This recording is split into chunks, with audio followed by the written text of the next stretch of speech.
Hello, everyone. My name is Louise Leong, and I'm the gallery manager of the Mary Porter Sesnon Art Gallery. We'll begin our program with a land acknowledgement. UC Santa Cruz is located on the unceded territory of the Awaswas-speaking UP tribe. The Amamutsin tribal band, comprised of the descendants of indigenous people taken to Mission Santa Cruz and San Juan Bautista during Spanish colonization of the Central Coast, is today working hard to restore traditional stewardship practices on these lands and heal from historical trauma. Welcome, and thank you for joining us tonight for a special Sesnon Speak Up. The Mary Porter Sesnon Art Gallery and Institute of the Arts and Sciences are pleased to host this panel discussion with members of the Underground Scholars, a self-organized UC-wide group of and for formerly incarcerated and other system-impacted students. Founded in 2013 at UC Berkeley, the Underground Scholars Initiative has spread across the state with chapters at UCLA, UC Irvine, UC Riverside, UC Santa Barbara, UC San Diego, UC Davis, UC Merced, and here at UC Santa Cruz. Their mission is to build community awareness and support among formerly incarcerated and system-impacted students into higher education and build a prison to university pipeline. Today's event is supported by the 2021 UC National Center for Free Speech and Civic Engagement's Voice Grant, with the Underground Scholars joining us to speak about their experiences and challenges former incarcerated people face to arrive and thrive on college campuses. We'll discuss the creative strategies used to communicate their ideas and promote advocacy to uplift each other and community. One of the examples of their creative outreach is a broadsheet about the relationship between the university and the carceral state, created in collaboration with artist Ashley Hunt. This broadsheet will be sent to everyone attending today who shares their address with us, and I'll be placing that link in the chat shortly. We look forward to hosting a future exhibition of work by the Underground Scholars in 2022 at UC Santa Cruz. We'll have time at the end for audience Q&A, so please share your questions through the chat. And finally, the panel is being recorded and will be available on the Sesnon Gallery YouTube channel later this week. Now, I want to welcome our panelists, MJ Hart, Alberto Lulay, Ryan Flacco Rising, Shani Shay, and Rodrigo Vazquez.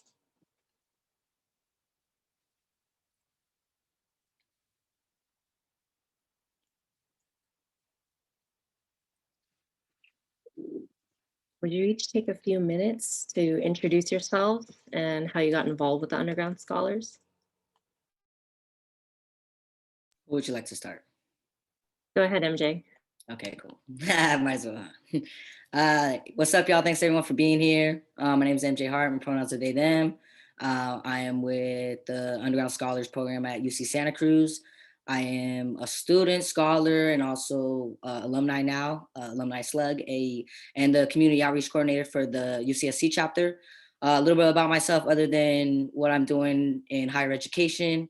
I'm formerly incarcerated. I spent a good chunk of my life inside the carceral system. I grew up from 11 to almost 19 in the juvenile justice system, and I was in the adult system until I was about 25. Until then I went into higher education and really weaponized my mind, grew and was healing, and doing this work.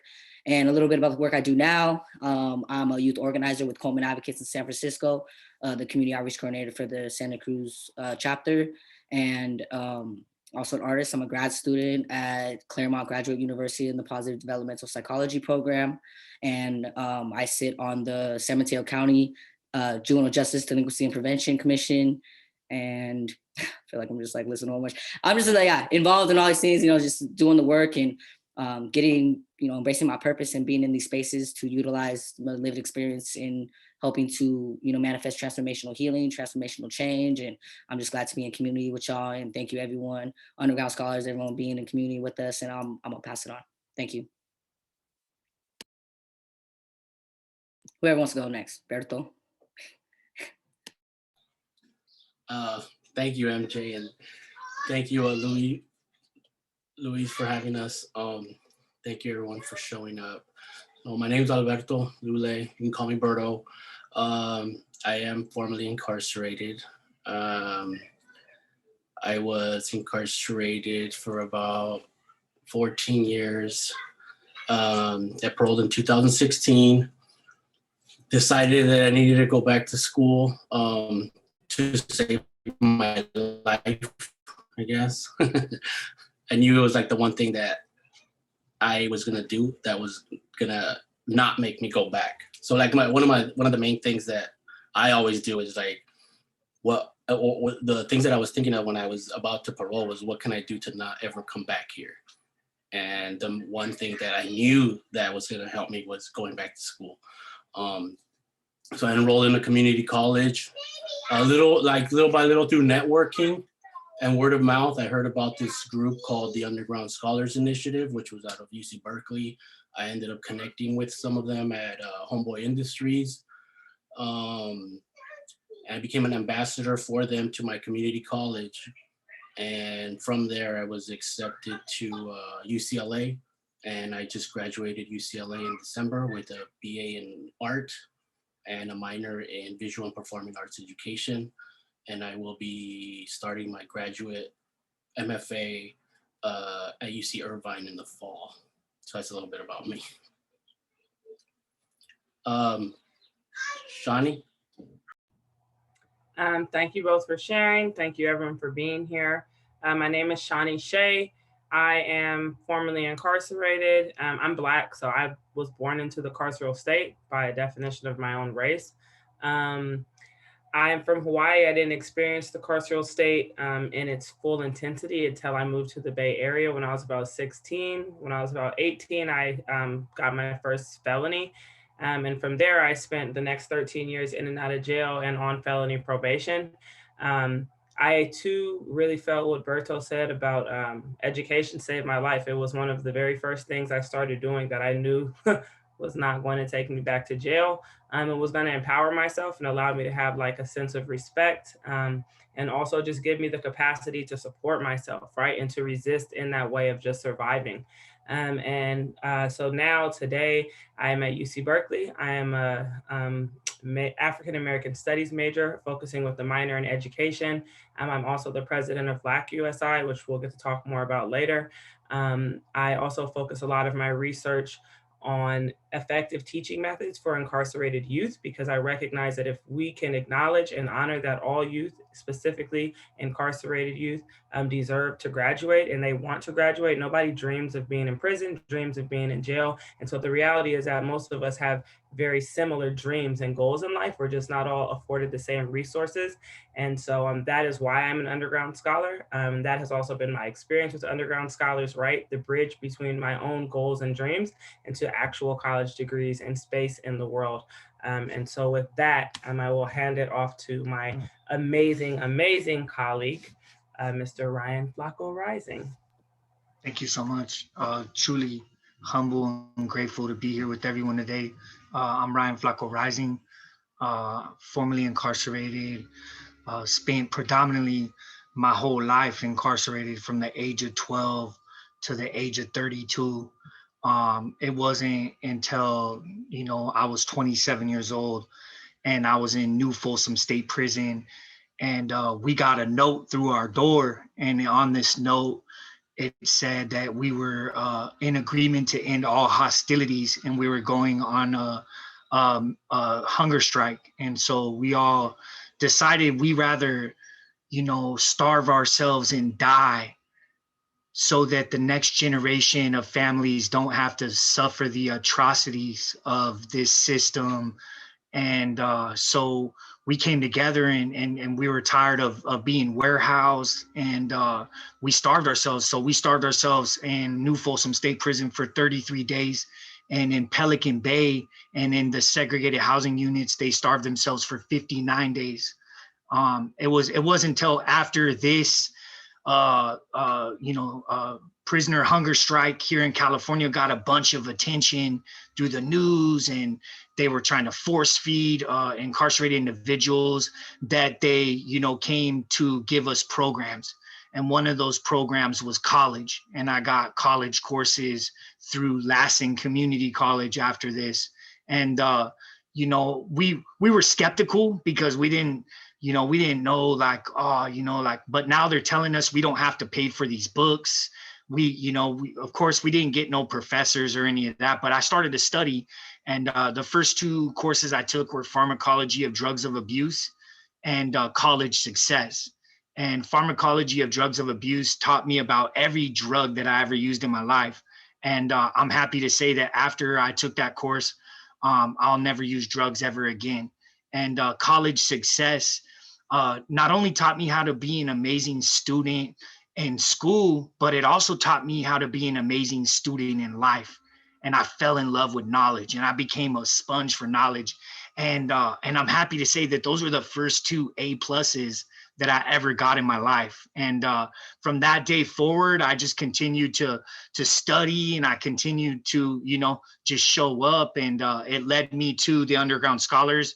And then I got released in 2015, and the Underground Scholars was there every step of the way for me. And they were there like, hey, we got you, we'll help you every step of the way, just stick with college. And I stuck it out, and I'm here at UCSB now, pioneering the Underground Scholars Santa Barbara chapter, and doing a bunch of work here at UCSB, about to get my bachelor's degree in sociology and a minor in education, and doing research and continuing on. Thank you so much. And Rodrigo is here too. Pop your video on, Froggy.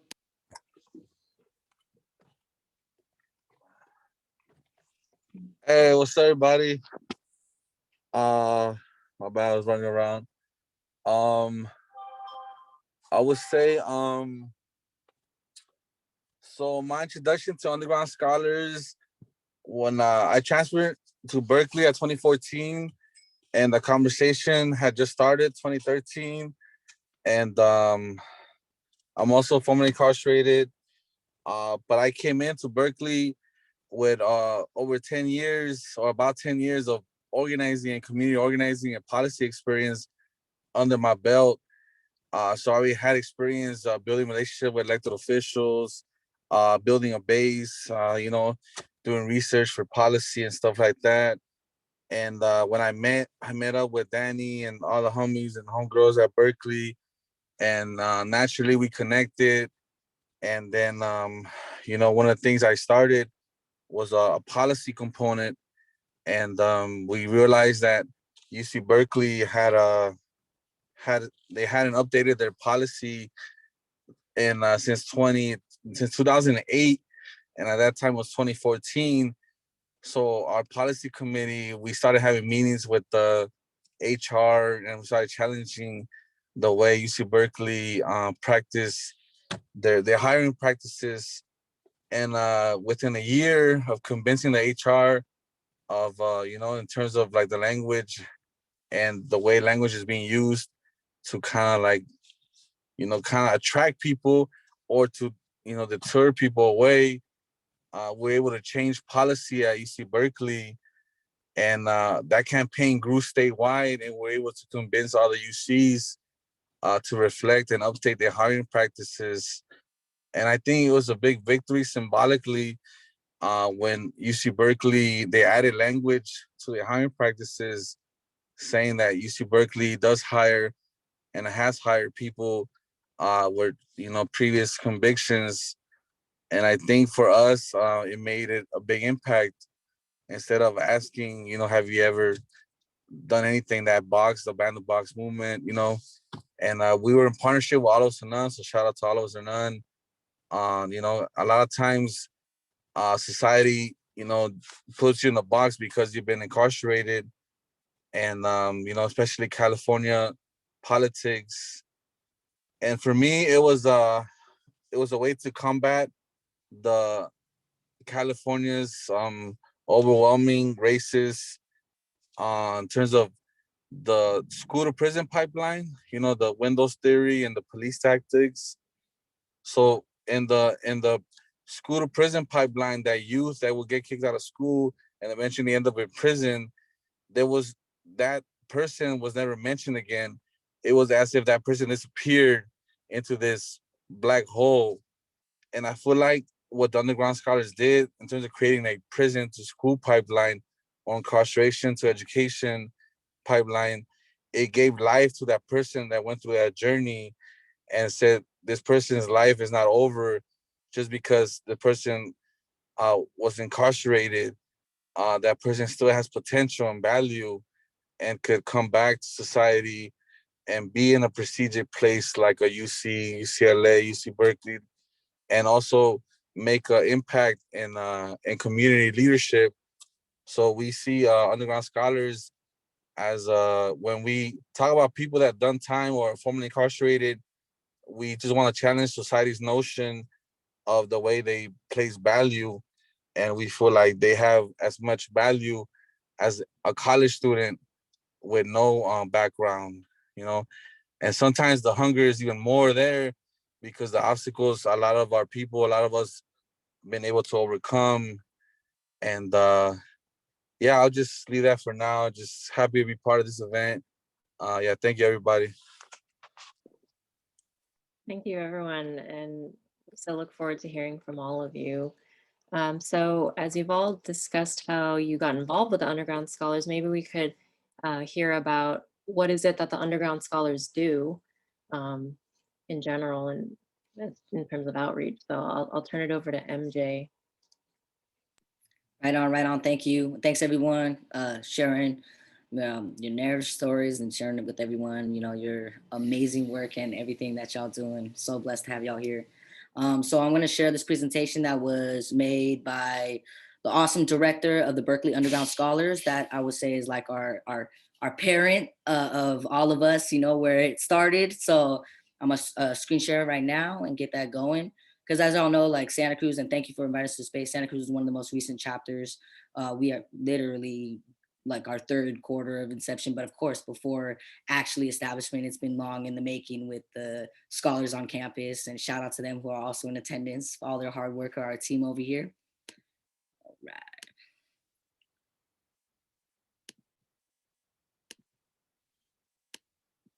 Okay, cool. So I'm gonna be talking about the presentation that's made by Azadeh, who's the director of the Berkeley Underground Scholars.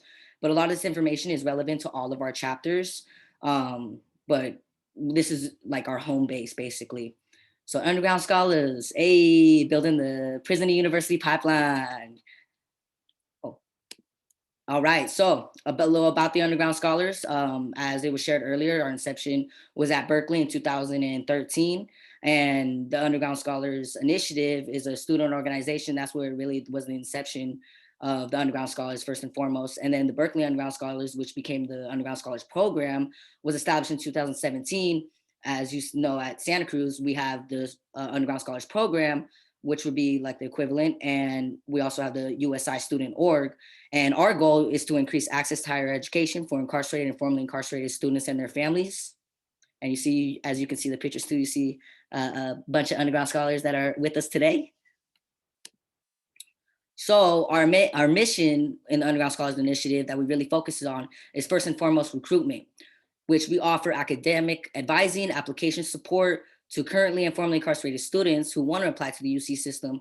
So like my colleagues were sharing earlier, you know, really that support in the transfer process, either getting access to education and the application process if they're still currently incarcerated or they're out and going to a CC, but assisting in the whole process in getting to the UC. So we help with the application, we offer advising, we really just offer the support that they really need. And we're doing outreach on campuses, you know, and really focus on the community college population, because they need that support. So they know that we are here to help them and support them in any way that they need, whether it's, coming, giving them tours, giving them access, support to access resources, the application process, workshops, and that my colleagues will share as we go on with the event, the work that they do also inside correctional institutions, inside prisons. But yeah, recruitment of our population, so formerly incarcerated and system impacted students, and humans. And also we focus on retention. So once students actually get into the UC, we focus on providing them a space where they can come share community, a physical space, and they should come and share community, which I will highlight, it does lack on our campuses. And this is one of the things that we want to highlight because we need support in that. And really the importance, but it's really important to have a physical space, to offer academic support, peer advising, financial aid advising, leadership development, student employment, to really retain the students who are really lacking the resources that other traditional students have the privilege of getting and taking advantage of that we lack. But that's our mission and importance in being on the UC campuses, to provide that support that students are lacking and otherwise would not be receiving if we weren't there. And then our next focus that Froggy was really touching on is advocacy. We advocate for currently and formerly incarcerated students and their families, in addition to advocacy on campus, but also local and state and national policies. So whether it's legislation, like, the last round of voting, we really came together and I was advocating in community with the people like All of Us and None, all the different organizations that also serve our population in getting laws passed, like getting restoring voting rights, a lot of legislation that's also being worked on right now, being in that. But through this, our involvement and utilizing our lived experience and our expertise in really ultimately removing those barriers that keep us from, and when I say us, I mean formerly incarcerated system impacted human beings, keeping us from utilizing the supports of gaining access to higher education, of gaining access to these spaces that we would otherwise not have any way in if it wasn't for us being involved in leading the way and being in community with each other and with our greater population. Our strengths as Underground Scholars Initiative is we have a broad reach. So like it was shared, we're on almost every UC campus now, with Santa Cruz being one of the newest chapters. So we're not just only on UCs, we're also on the community colleges, we're in prisons, correctional institutions, we're everywhere. And our model, like I just expressed, is recruitment, retention, and advocacy with a focus on academic excellence, professional development, and healing. We really emphasize that healing component because as we're doing this work, it's very healing for us, but also very challenging. And we need to prioritize that so that we can move within these spaces that is going to be beneficial to ourselves and our communities, and even long after that we leave these academic institutions. And we really, our work is really tailored and evolves with the challenges that our communities are facing. So the work is really evolving with us. So it's the model's evolving with us as everything is changing and evolving, and really building strong partnerships with other departments on campuses, like how, shout out to the Sesnon Gallery, shout out to Institutes of Arts and Sciences who have been in community with us at this event as an example, and building these strong relationships so that, we can get out there and really build and continue to strengthen our community. And our leaders are impacted leaders. So we are all either formerly incarcerated, system impacted, and also our allies who are in community with us. And by, being in community with us, they also are, expressing and healing and growing through their experiences with the carceral society and the carceral state and the different challenges that we face. But it's really important that the leaders are impacted. So we are, we know what each other, not exactly, but we resonate with the challenges that we are facing and, being there for each other. And we have a very strong, high success in, rate. So yeah, nearly 100% graduation, as you can see that. So that's the importance of having the support of the Underground Scholars. And shout out this beautiful, powerful woman right here, Sylvia Bracamonte, rest in peace. She's an Underground Scholar too from Berkeley. Just want to shout her out because that's her picture right there, and her family and everyone who's also in community with us. So as we're moving in these spaces and building this strong foundation, we do have weaknesses and things that we really do need support with in being a successful program and growing and thriving and continue to support formerly incarcerated system impacted students. First and foremost, it's funding and capacity. We get no financial support from the UC. We are basically mostly all the work that we do, like it was said in the beginning, it's student led. It's us that are students who are also putting this work, writing grants, doing all this statewide leadership together.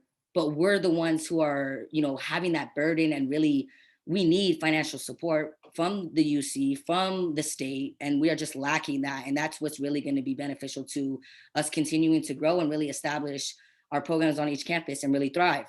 Also, our data and evaluation, we're still, developing these implementing tools in the process to gather data, to gather and see what's going on with our communities and really being led. Like we had the research symposium talking about, earlier today, and those scholars were talking about the research that they're doing. So we're really, trying to gather the tools and the data and everything to really show the impact and why we need support and how we're like moving in these spaces and the challenges that we're coming up against and how we can address those.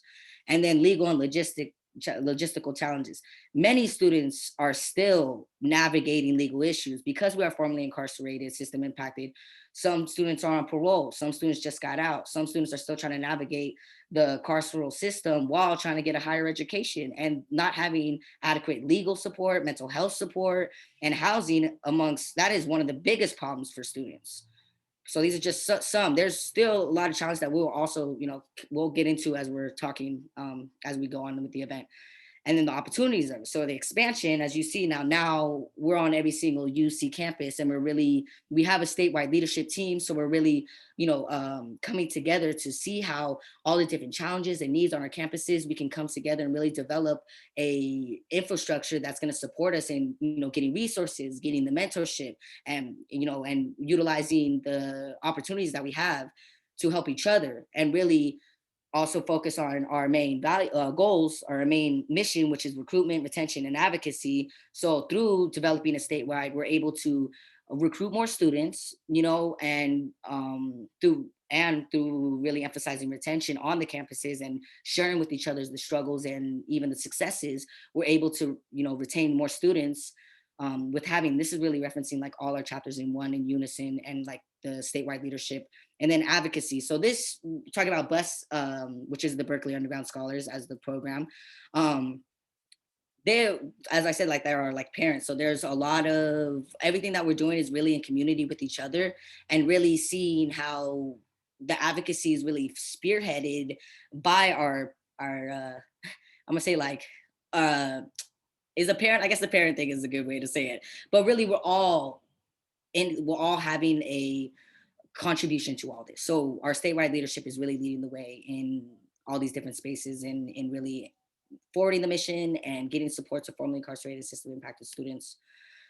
So this is super important. The threats to the Underground Scholars program thriving and really being successful is that our programs, in order to grow our program, the number of students that we're serving, we need to be able to have the staff to serve those students. And with lack of funding from the institution and from the state, we're not able to really have that security net, like that real like security in knowing that we're still going to be there the next quarter or we're still going to be there the next year. So it's extremely important to our growth to continue to serve our programs and to continue to grow and be supported and gain access to education.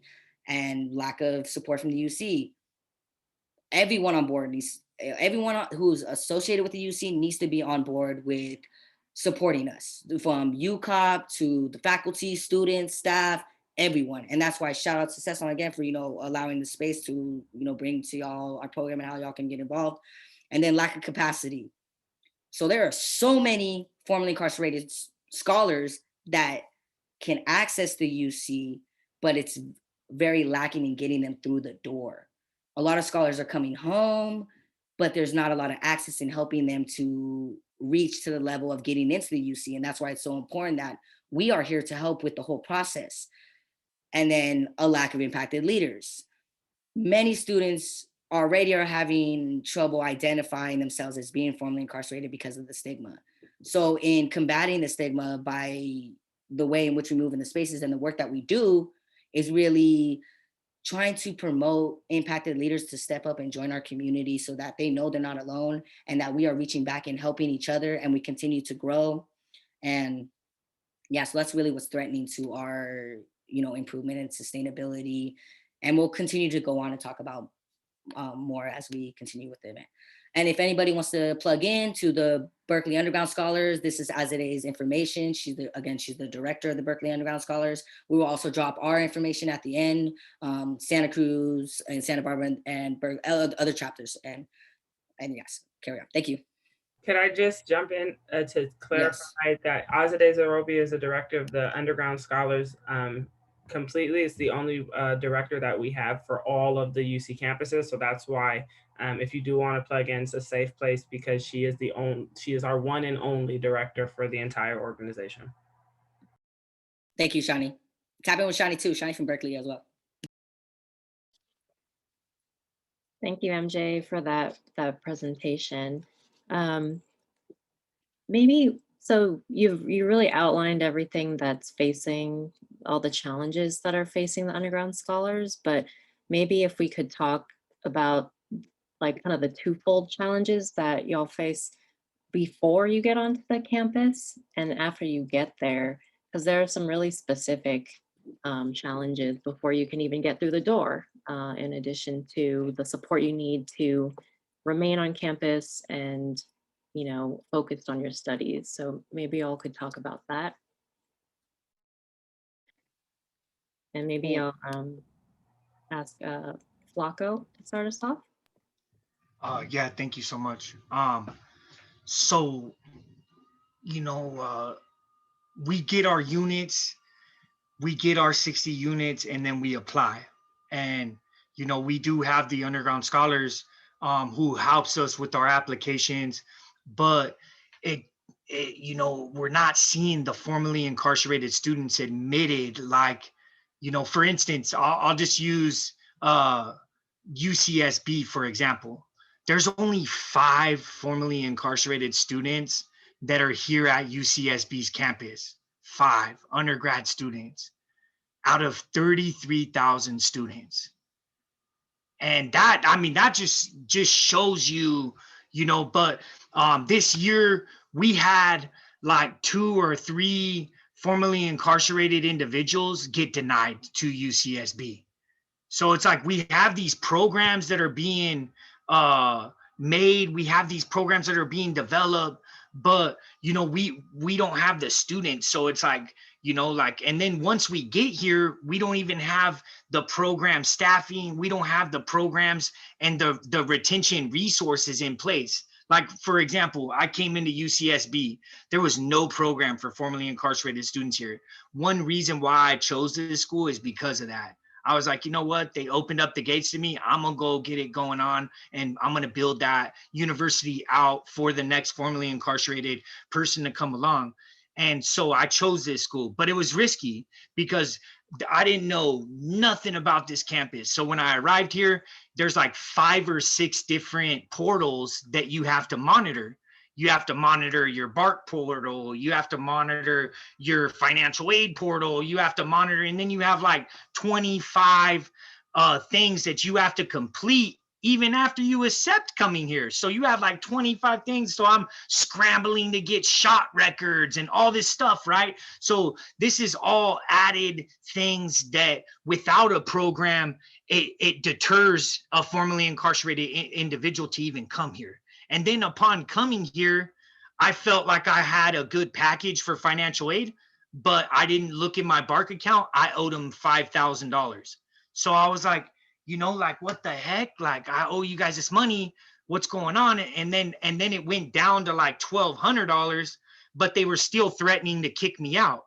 So I felt like I made a big, huge mistake by coming here. I was like, I moved my family into family housing, and now I owe all this money, and they're telling me they're going to drop me out of all my classes.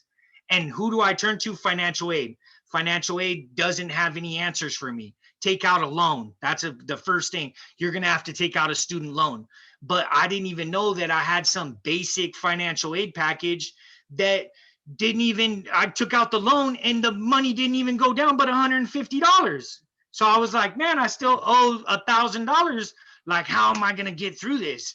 And so, you know, it's these things that could make a formerly incarcerated and even just a non-traditional low-income student quit. It ain't just formerly incarcerated students. It's system impacted students. It's low income. It's all of us across the board that are experiencing these things. And so, yeah, I don't want to take up too much time, but we definitely got to strengthen each UC. And we really got to, if we're going to be promoting diversity, equity, and inclusion, We need to have all those components existing. As far as equity goes, when I look around, there ain't nobody who looks like me.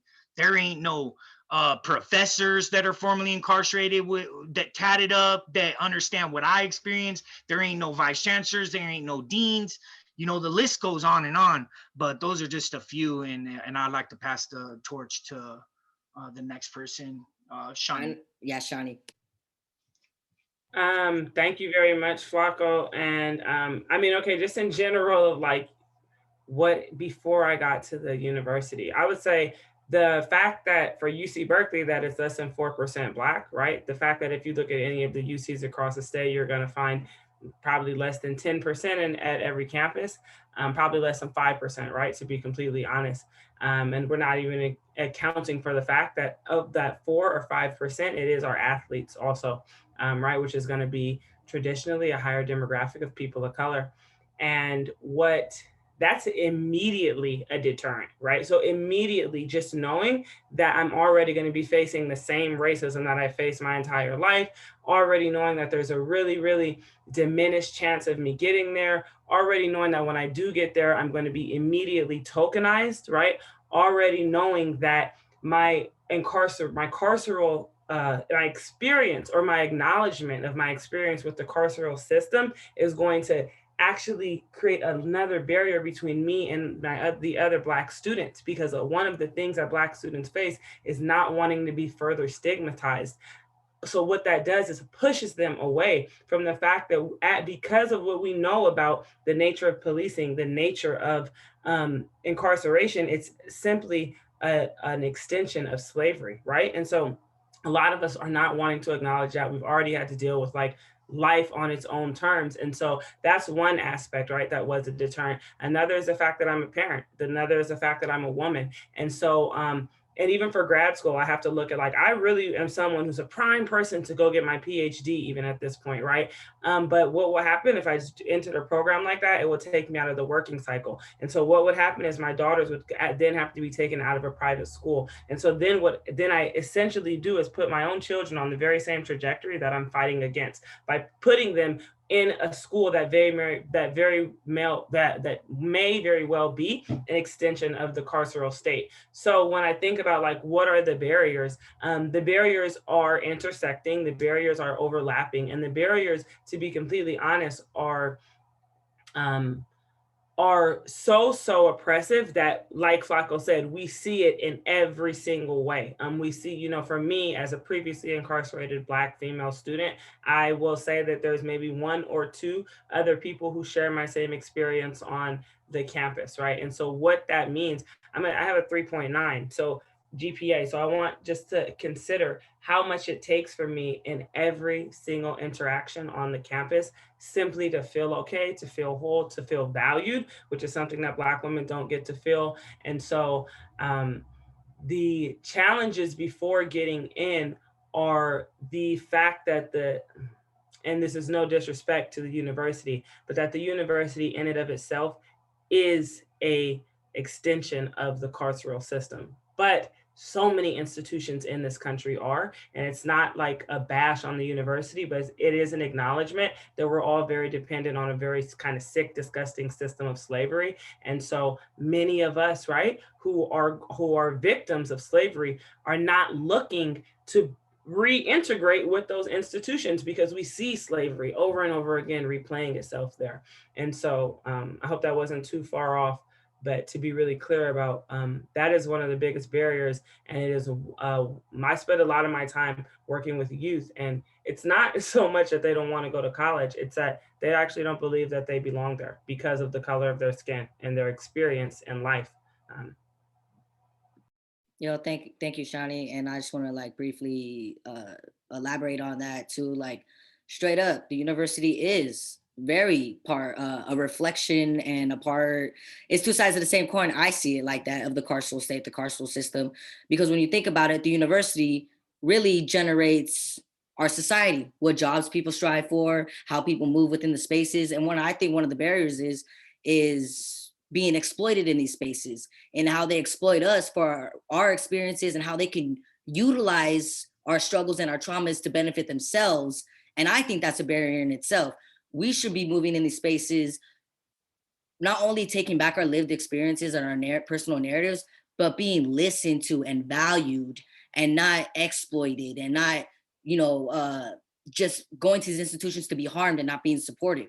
And I love the Underground Scholars Program because of the support that we get. And it's so essential to have that community and know that you're not the only one going through the same thing and struggling with the same thing, because we are all experiencing it, and where our experiences are resonating with each other just reflects on how the university is upholding the prison industrial complex. So I'm just going to touch on that. And I was hoping that Froggy could really also talk about the barriers, about the challenges that grad students face and alumni, and like how the students are doing the work. That's a challenge in its own, that all this work that we're doing, it's based upon the students if we're going to do it or not.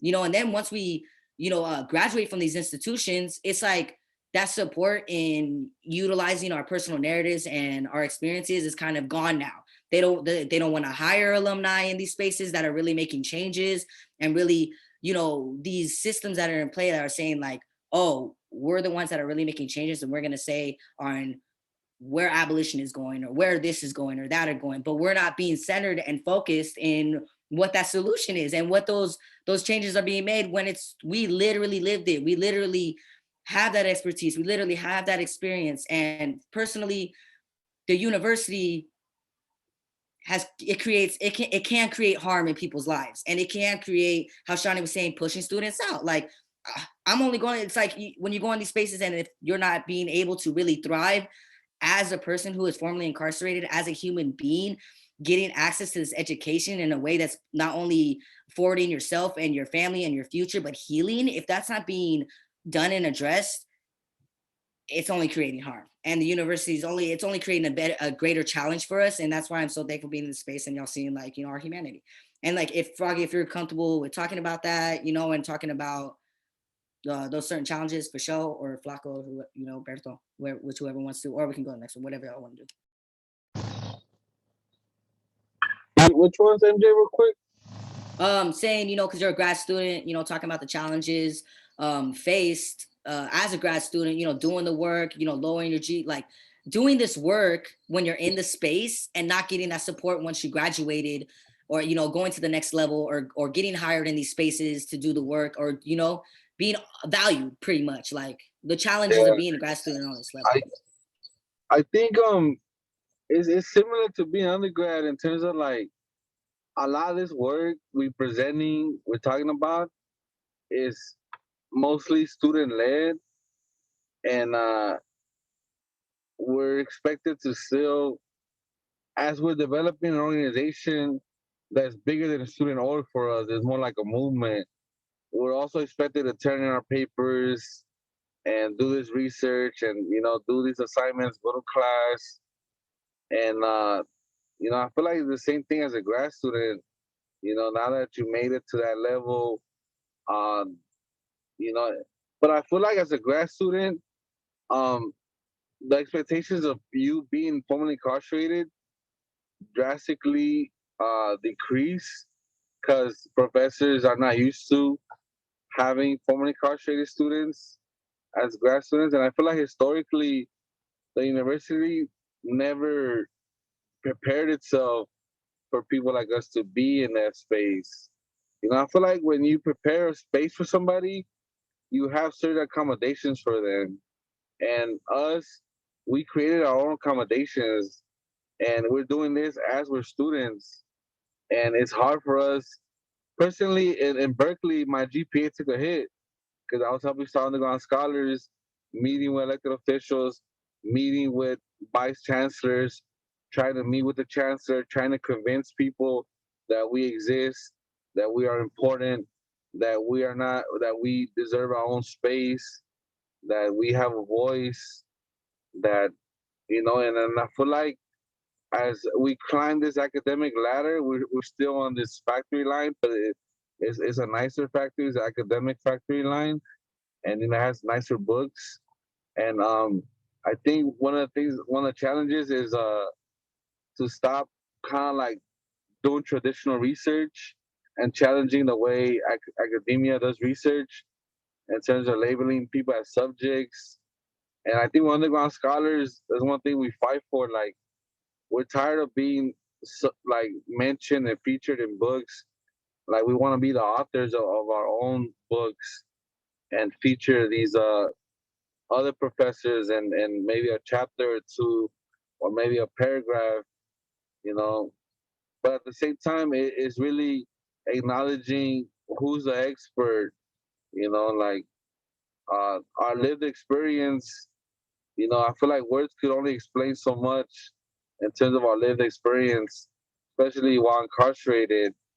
You know, and I feel like as many times as people could read it, they'll never feel how we felt under that, you know, circumstance. But I feel like our job is not to replicate that feeling. I think our job is really just to echo to professors that are like, you should be making space for us in a place, especially professors that feel like they're experts in incarceration. I feel like you really should challenge yourself in creating a space, maybe for like an assistant professor to be somebody that's formerly incarcerated to help validate your quote unquote expertise. And at the same time, not give us a stipend or like a Snickers and a couple noodles, you know, more like, you know, like a full time professional salary range, and you know, I think a lot of times people hear about underground scholars. I feel like the notion is that we're doing good, which is not the truth. Financially, we're struggling. We're struggling taking out loans as grad students to try to just make sure we finish the semester. You know, I'm same time trying to. The treasure hunt is real. You know, like in terms of like competing for scholarships, fellowships, and all this stuff. And I think one of the other challenges is the way professors kind of like um, want us to talk about our experience. I think when we choose to talk about our experience, it is a choice that we make, and it's not something that should be ever forced upon anybody. When we support people applying to transfer, we don't tell them you have to say this, you have to say that. We tell them, look, if you choose to say this is like a strategic way that we've used before to help you get into school. You know, because sometimes you hear people just sharing all kinds of stuff like the cop hit me, the dog bit me, and we're like, I don't think the people reading these statements want to hear all that. You know, so sometimes we kind of finesse it a little bit. But I think it's also crucial people understand that when we have events, a lot of people come to us and say like, "Oh, I also been formerly incarcerated, but I'm not comfortable sharing that with the larger campus." And for us, there's nothing wrong with that because the institution should be working towards creating a safe space for students to feel safe to share that. But right now, we feel like there's not a safe space, and that's something that Underground Scholars is trying to create. So when people ask us, can you guys share a space with another org or another center, another, we said we could, but it's not really safe for our community because we unpack a lot of trauma. And if our members are sharing trauma and somebody starts laughing or makes a remark, it could really escalate to like a real violent situation. And that's something that we try to work on and avoid. And I just feel like um, all the UCs, one thing we're fighting for right now is to have our own space and our full-time director. And it's something that we should have gotten a long time ago, but we're still fighting for. And I think I would like the audience to really echo and support us in that fight and say, you know what, they do deserve their space and a full-time director. So, and I think the part about the full-time director and staff is for us to really enjoy being students. Because we don't get to be students. We don't get to enjoy the student life. We're caught up doing all this movement, elected officials, vice chancellor meetings and meetings and meetings, and being strategic That next thing you know, we're gonna graduate, and it's like, you know, we look back and we're like, we helped create something which was beautiful. But in the future, I feel like a lot of us want people to enjoy just being students. And I hope one day we get to a structure that we have everything laid out for everybody, that they could really thrive being students and really maximize, you know, in the privilege of being a UC student. I think that's what I'm gonna say right now. Well, thank you all. I'm so glad that you started talking about, you know, what you all need, because that was going to be my next question is, you know, what the underground scholars chapters across the campuses need and what the universities can provide to support formerly incarcerated students. Johnny, you want to start off with Black Years? Oh, sorry. I think Alberto raised his hand, so please go ahead, Alberto.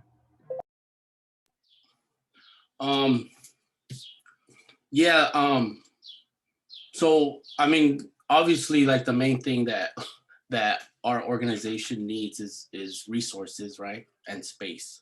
Those are two of the big things. Those were like the main things that when I was at UCLA we were fighting to get. In regards to like fighting, I mean, like we're meeting with chancellors and vice chancellors and kind of like we're trying to get as much resources off of the campus as possible and then distribute it back to our community. One thing that I did want to touch on though, on the last question, and it kind of ties into this, is some of the off-campus barriers that happen with formerly incarcerated students. And for me, like these are very easy kind of questions too, because I kind of live them. But I know that anybody that has paroled from a prison knows exactly what I mean when I say like you have nothing, right? Even the clothes that I had in the prison, I had to give them back because they belong to the prison. Now I'm talking about the underwear and the socks, the pants, everything. You got to give it back. You got to get your own stuff. So that's kind of like where you start off. And for me, the time that I had spent enough time where like I had like no identification. I didn't have a checking account. I had no credit. I had no possessions. I had no wallet. That means I had no money in it. It was like nothing. Like I had like nothing. I had to start like literally like butt naked, right? My family had to send me like a pair of shorts so I can like walk out of the gate. And these are like small things that people don't really think about when they see like a student walking to the student services building. Like you don't see a student be like, man, that guy doesn't have anything.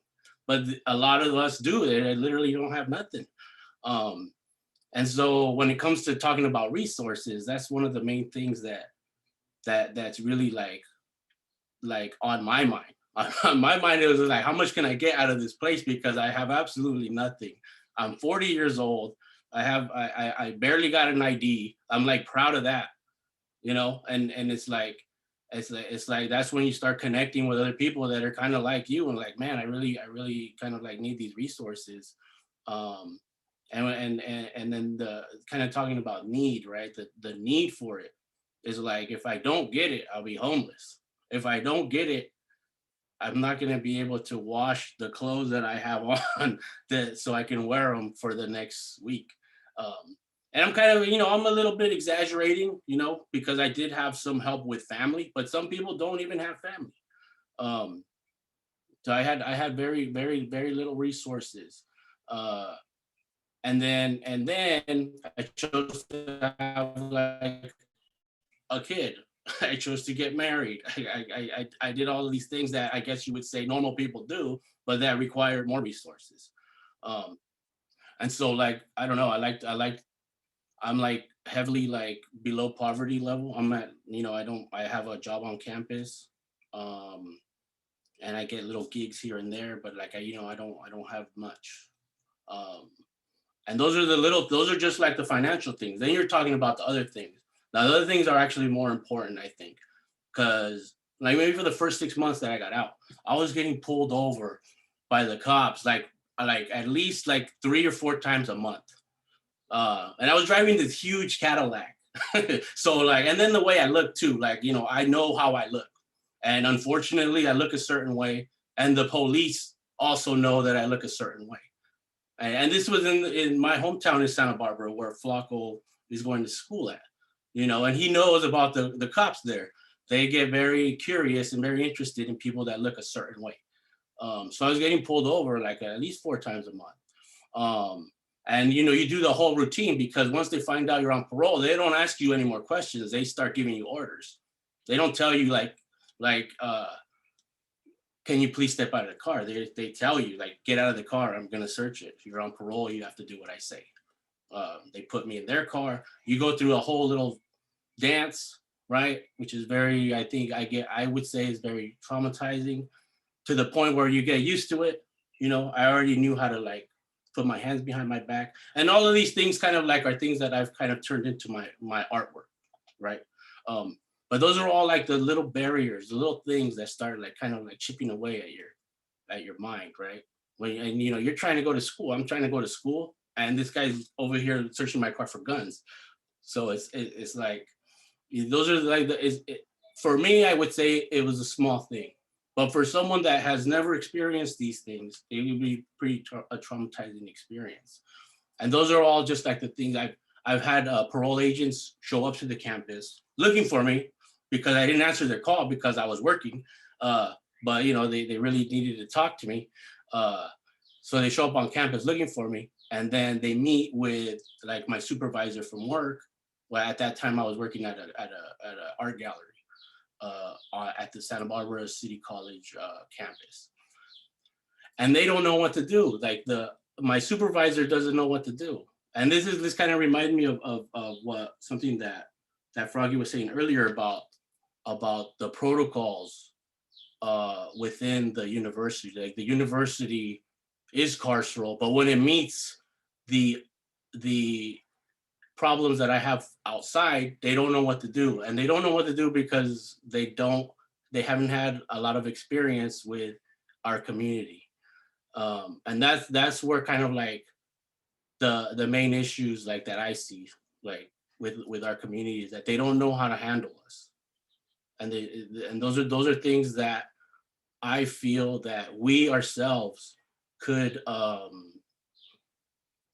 fix by becoming employees of the university. And that's why programs like the program that's being started at Santa Cruz and UCSB, and we also have the Brew It Underground Scholars Program. That's where we kind of like hope to be there for those students. We've had students where their parole officer came on campus looking for them.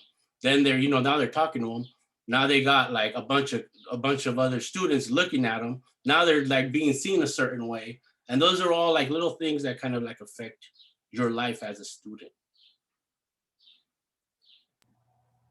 Thank you very much, Berto. An acknowledgement of what we need, or like, what do I see that USI needs? Yeah, echoing institutional support. It is ridiculous to ask undergraduate students who have post-incarceration syndrome, post-traumatic stress syndrome, who are, as Berto just so eloquently said, are literally, we already owe our lives to the system. Many of us are actively on probation and parole, and we actually still owe some type of time or accessibility of ourselves to the carceral state. And so we need the capacity to breathe, right? I'm also a victim of domestic violence, or I should say a thriver of domestic violence. And one of the things that I learned when I stepped away from the really, really severe abuse was that I really just needed a space to feel safe. For 5 minutes, I just needed to be able to breathe so that I could think about what I actually wanted to do. What was I good at? What did I want to create? What did I want my life to look like? And what we have to acknowledge is that so many of us are under constant pressure. We don't get the opportunity to think. We don't get the opportunity to dream. When you're inside of a concrete box and you know that no matter how much time you spend here, when you leave, you'll still be coming out with less than you had before in a situation that's going to put you behind so many others. And we're all human beings. Don't even consider just comparison. Don't even consider that on a normal, regular day, each one of us is comparing ourselves to each other, right? And to consider that we are already are, because of the nature of criminal injustice, we are already carrying a very, very extra bag that many of us can never, ever relinquish, right? We cannot relinquish that burden. And so what it is that we need is, number one, to be acknowledged as human beings. We need to be acknowledged as human beings. We need to be seen as people. For the support from the university, we need a director on every campus. We need the university to acknowledge that in the report of diversity, equity, and inclusion, that the universities are not meeting their quotas for Black students. We need to acknowledge that if we are going to stand up and say, yes, we want to acknowledge that we want to have at least 25% of our student population be Hispanic, why are we not acknowledging and making that same commitment to our Black students? We need to acknowledge that our universities are living off of the blood of other human beings, and those human beings are those that are incarcerated. We need to acknowledge that in a way that means that, yes, there are professors that look like us, that, yes, there are large amounts of funds that are dedicated to making sure that there are previously incarcerated students, master's degree students, PhD students, and then professors. We also really, really want to continue to acknowledge that the system of education in and of itself does not honor what we've experienced. So when someone comes to, like I said, I deal with a lot of youth. When someone comes to me and says, hey, look, I made it to class. I also don't have a place to stay. I also just got beat up. I also just had to take care of my 5 brothers and sisters. I also just got harassed by the police, but I'm actually here today in your class. I need, as an educator, to be able to acknowledge that that person already got an A. They already did everything that can show me that they are also resilient. They have the capacity. They're obviously smart enough to do what needs to be done. But what our students are being asked to be done is that they're asking us to save the world, save the university, figure it out. What do we need change? How do we fix it? Can you protest? Can you show up at class? Can you acknowledge that you're being diminished by your peers and your professors for your own, what you contribute every day? And that is a lot for us to deal with. That is a lot for us to take on, and all while knowing that we could end up butt naked without an ID, as Berto said, all while knowing that no matter what I do, I am always a felon. I still face situations where I am on the top of the world thinking that I've made it somewhere, and someone asked me for a background check, or someone asked me to explain something that I did 15 years ago that obviously doesn't even represent what I do or who I am today, and never asked me to explain the situation that put me there. Never asked me to explain how it is that I was not offered the opportunity to even change, and how it is that I myself am actually the person who had to find every single resource. And so as we create this community, as we consider what do we need, we will ask again and again for your support, because we are working to the bone to do what we need to do. And the reality is that the university should be knocking on our door. There's no reason that me as a single mother should be going and teaching 40 juveniles or incarcerated youth, and university tell me that they don't have computers for me, or tell me that they can't support me in a financial way, or tell me that there's no way for me to get books, pads, and pens and hotspots to youth who are literally telling me they want a PhD, but don't have any access to it. And so we demand, and we also really respectfully ask at the same time, that we be acknowledged for our work, because we are going to change the world regardless. And we are already doing that. So we just need to be acknowledged. Yo, thank you, Shani. And I'll just briefly just highlight, because I know Berto has a presentation he wants to share. That is real. So real, valued, acknowledged, seen for our humanity, not for what we did in the past, not just because we are formerly incarcerated, but seen it as humans who have not only experienced the carceral society system, literally living it, but surviving it and coming on the other end and doing this work so that others like us can be in these spaces, have access to education. You hear Shani, all the sacrifices she's doing. She has so much on her plate. All of us have so much on our plates. And here we are on all our spaces trying to advocate and put ourselves out there, put our energy investing. We need to be seen and valued. And I want to also echo, we need a full-time director on each campus. We need, for the admins that are here, we really need y'all to advocate for that institutional support. We need funding. We really need a space. And to highlight also what Flacco said with the homie who got denied, who is doing so great, but he got denied by all the UCs. We need someone who is part of Underground on those committees who are going over these applications to advocate for them. Because if there's not someone that's there to resonate with those people who are formerly incarcerated, system impacted, coming in and applying to these UCs, that's just creating more harm for us, you know? And lastly, we just really need solidarity, people being in the community with us and not tokenizing us. We really need to be amplified, uplifting the voices, our real narratives, and really acknowledging that when we go on these campuses, we are disproportionately targeted by the police. People think we're tripping, but we are not tripping. The police already have in their minds who they think we are. And even Shani, being a Black woman, already has in their minds who they think we are. And the homies all tatted, being brown, already know in their minds who they think we are. But that is not who we are. You know, we should not be judged by how we look. We should be judged on our character, our integrity, what we're doing in these spaces. And we really need y'all support and back us, you know?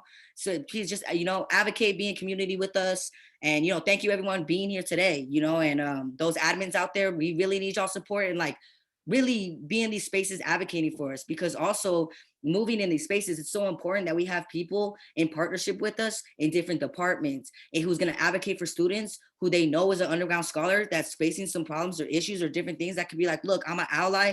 I'm here to rock with you. I'm in community with you. I'm going to advocate for you and with you, with UCOP, with every single UC. It is so important, but we need that support to be sustainable, to keep growing and thriving. And so that we can ultimately not even have to rely on the support services of when we talked earlier about getting out, my wording was messed up. So that we can literally abolish the carceral system and society, and we don't need prisons. We don't need a prison that is a college. And I'll highlight, because we were talking with Shani, you were saying it's important that we go up in these institutions and we help our comrades and our people in communities get education and access to education. But it's not like the systems are doing us a favor. That should already be a given. We should already be given that access, you know. But yeah, we just need y'all to rock with us, please, and advocate. And those admins, get in those spaces, advocate. You know, you see us, our humanity, value us, get in there, let's work together and really just put those who are impacted. And like Flacco says, those who are close to the problem, close to the solution. So we really need to, you know, be at the forefront. Thank you all for being here. And I'm going to pass that on. Thank you all so much for sharing. Oh, okay. That was all powerful. Oh, Flacco, go ahead.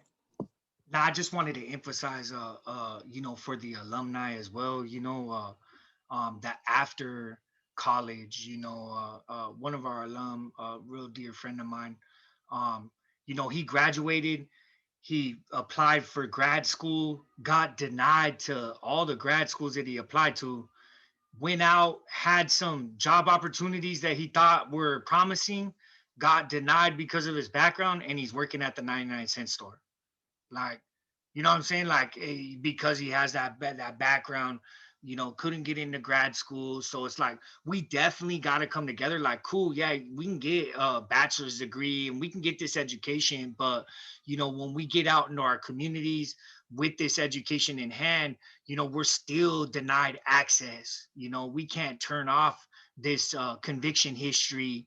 It follows us, it keeps us, you know, so we need, you know, equity on these campuses, straight up. We need formerly incarcerated graduates in EOP, DSP, you know, all these different services in the DEI, the diversity and equity and inclusion, you know, departments. We need, you know, formerly incarcerated individuals that look like us. They're working, getting paid, and not forced out into the community to work at a 99-cent store. Like, it just speaks volumes to these institutions that an individual got a bachelor's degree and couldn't get access upon, going into the community to any type of better employment to sustain their families. Straight up. Thank you.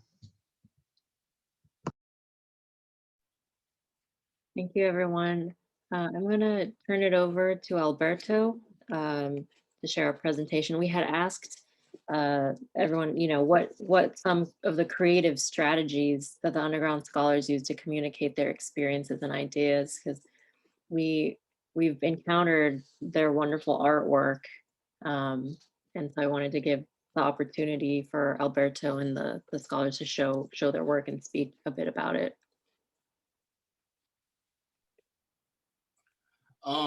Yeah, thank you for allowing us to show artwork by us and also by students, underground scholars who are currently incarcerated. So I'm gonna put up the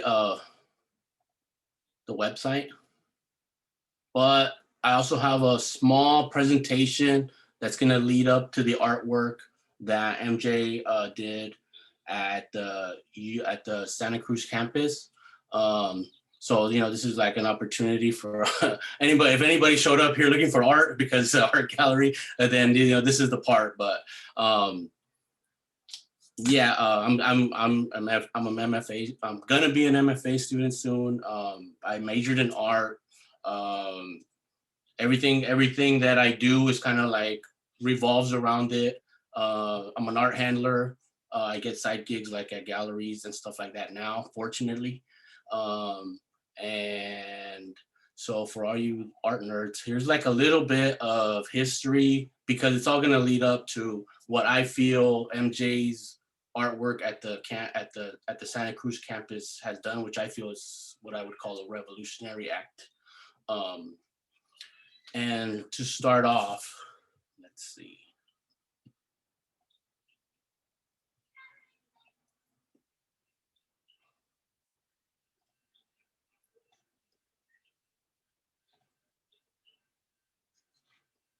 To start off the presentation, I kind of want to go back. We go back in history to what they call Russian Constructivism, right? An artist named Rodchenko.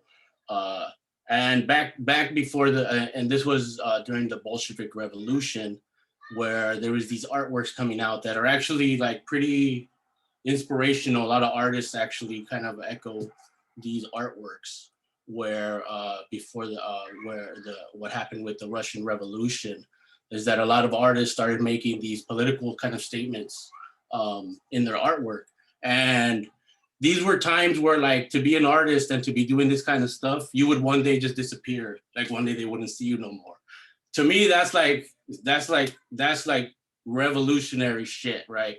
Like, unfortunately, like, you end up in Siberia somewhere because you made like a political statement about the government. Like, and I feel like this kind of stuff is what the underground scholars do. Like, not only with art, but with everything else too. We're kind of like trying to encompass everything. And for me, like, this kind of stuff kind of begins with when we're speaking about art, right? A lot of like art movements such as surrealism kind of like began where like this political statement where like, we're not gonna fucking put up with this shit no more, and this is what we're gonna do. And a lot of people look back at like Salvador Dali and the surrealists with like, oh wow, that shit was trippy, but it actually began because they were trying to fight a system that they felt was oppressing them. And I feel like that's what the underground scholars do, and the artwork that's being created kind of does this kind of stuff too, very similar. The Mexican muralists, their whole thing was about revolution. Their entire kind of like platform was based off of revolution against the government. And it actually inspired other things that were happening too later on, as you will see. I wanted to show this quote about the avant-garde, where by Eugene Ionesco, who was a playwright in France. But he considers the avant-garde man as like an enemy inside a city he is bent on destroying, against which he rebels. For like any system of government, an established form of expression is also a form of oppression. That means, for me, like I kind of take that quote as in what's already existing is oppressive. And when I think about like art galleries and what we call like the white cube, right? We call this kind of like an art term. What we call the white cube is an oppressive white cube, right? Why can't it be a brown cube? Why can't it be a black cube, right? And the avant-garde man is the opponent of the existing system. And I feel like that's exactly what Underground Scholars is trying to do. We are the opponent of this existing oppressive system that's happening, not just within the university, but because we as students are existing within that space, then I feel it is our number one priority to change the system within what we're already in. As you can see, like the Russian constructivist inspiring Emory Douglas, who I feel is like one of the best artists ever, who did a lot of covers for the Black Panther magazine back in the day. You can kind of see like where like the kind of like inspiration was happening. Emory Douglas was pretty aware of the Russian constructivists, put it that way. So we get to this part, right? We got some Black Panthers taking a picture in front of this huge like Pablo Picasso. Pablo Picasso I feel is like fucking great, right? But this was like a political statement happening right here, where the city of Chicago hired Pablo Picasso to come do like an art piece in downtown. And the people of Chicago, especially the residents of South Side of Chicago, really did not like this piece and they didn't really care much for it. You have this quote by Eugene Perkins that says, let Picasso's enigma of steel fester in the backyard of the city father's Cretaceous sanctuary. It has no meaning for Black people, only showmanism to entertain imbecilic critics who judge all art by European standards. The wall is for Black people. And when he's talking about the wall, he's talking about that they decided to make their own artwork, because when you're talking about the space that the Picasso was in, it was kind of like in this privileged space, kind of like this business park. A lot of people, like, you wouldn't catch like a lot of people of color around this space. They get arrested, they get harassed, tell them to go, tell them to leave. So they decided to make their own piece, right? And this is what they call the Wall of Respect. Kind of like, for me, it was kind of echoing the Mexican muralists, right? It was talking about fighting back an oppressive system. How did they do it? They did it through art, through public art, right? This public art to them was not the business, right? This was. And the Wall of Respect, like a lot of things that have happened in the past, mysteriously burned down, right? After it was made later on, oh, fire happened. Too bad, your Wall of Respect is not there anymore.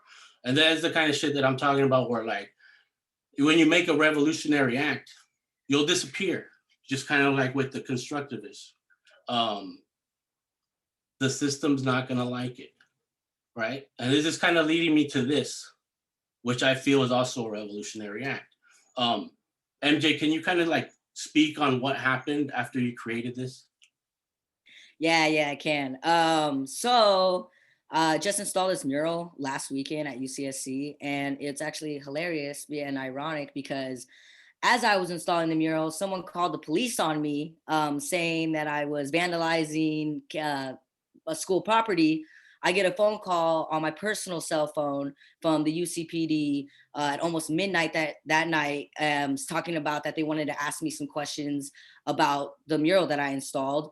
And I didn't call him. I have no obligation. I don't need to talk to him. I don't need to answer their questions. And then the next morning, I communicated with the art department saying the police reached out to me. Has this happened before? Should I be worried? Excuse me. And I told them and what had happened. And one of the faculty went over there, saw the police was taking pictures of my mural and saying, oh, did you see the vandalism? Calling it vandalism.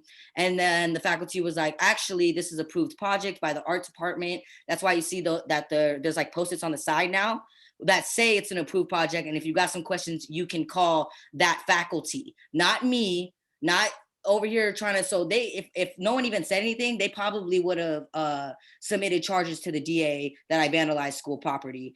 And yeah, and then they said that after taking a look, the faculty actually told me that the police were taking pictures and saying like, interesting, interesting. Then they told the faculty that if I didn't go back and redact every single name on each document, that they were going to sue me for defamation. After I wrote, as you see, the highlighted annotations are literally me saying my truth of what actually happened when I was in the system, because all those documents were just justifications of keeping me incarcerated as a child, because this is my juvenile record as a child and all the horrors that I was subjected to as a child. And I finally, for the first time in my life, was able to vocalize my own experience and narrative, which you see as the annotations. And then seeing all that, the police said I had to redact every single name or they were going to sue me. And that's why now it's heavily redacted. Thanks, everyone. Yeah, thank you. And for me, that's like amazing. For me, it's just like, oh, the police showed up. Yeah, this fucking great art, you know? That's kind of like the way I perceive art. And I feel like a lot of like the people like that are in my community also feel like that's where art is. Now, when we get to a collective known as Cobra, who developed their own manifesto, right? The Cobra Manifesto. And they also kind of came out with this like, I guess like the 5 points for creating like what a Black aesthetic, right? The desire for a unique and original look and style or aesthetic, right? The way something looks, right? To me, this looks like my shit. This looks like something like, for me, like, and I feel like a lot what the underground scholars are doing are starting to develop anti-carceral aesthetic. Where like, what does that look like, right? And then that's kind of like goes back to the beginning with Ashley trying to talk and discuss about what does abolition look like. For me, like an abolition aesthetic or like anti-carceral aesthetic looks a little like this, right? The infusion of a political language or signage that's touched on social economical struggles of Black people in America, right? The use of a unified collective to promote cultural solidarity among artists. In this case too, we're also kind of like promoting cultural solidarity among social workers, among sociologists, among people that are studying not just art, but also are doing their MSW or sociology majors, anthropology majors. The employment of low-cost materials to make art available to as many people as possible. I mean, these are just like photocopies, and I feel like it was like a home run. Like you made a home run out of artwork with photocopies. That's amazing. And community engagement to create the entire community in public spaces, art that was easily available and accessible to low-income communities. So this is like what I feel where when you're speaking about art and you're talking about how, what does the underground scholars artwork look like? It looks a lot like this. And I kind of wanted to end this kind of like talk that we were having with this quote from artist named Rene Ricard, who did an article about Jean-Michel Basquiat called The Radiant Child, where he speaks about what is it about art anyways that we give it so much importance. Like artists are respected by the poor because they do an honest way to get out of the slum using one's sheer self as the medium. The money earned is proof pure and simple of the value of that individual, the artist. The picture of a mother's son does in jail hangs on her wall as proof that beauty is possible even in the most wretched. And this is a much different idea that the fancy notion that art is a scam and a ripoff. But you can never explain to someone who uses God's gifts to enslave that you have used God's gifts to be free, right? And this, for me, like, when I think about like, what was I doing in prison? Like, how did I become art? How did I come into art? I came into art because I wanted to be free, right? I started doing drawings. These were like little pencil drawings. But for me, like these pencil drawings kind of like took me out of the prison space, made the prison walls disappear, at least for an hour, 30 minutes, you know, like Shani said, like to breathe. Can I breathe for a little bit? Can I not breathe this prison air and kind of just like breathe my own air, right? And it's kind of like where I feel we're kind of going with this. We're trying to set ourselves free in the best way that we can. And a lot of us have chosen to do education, artwork, and kind of like giving back to our communities. We're uplifting our own communities by kind of uplifting ourselves. And that kind of brings us back to the website, where I shared the link, but I think the visual, when you speak about the visual, and I want to go back, I want to kind of like focus on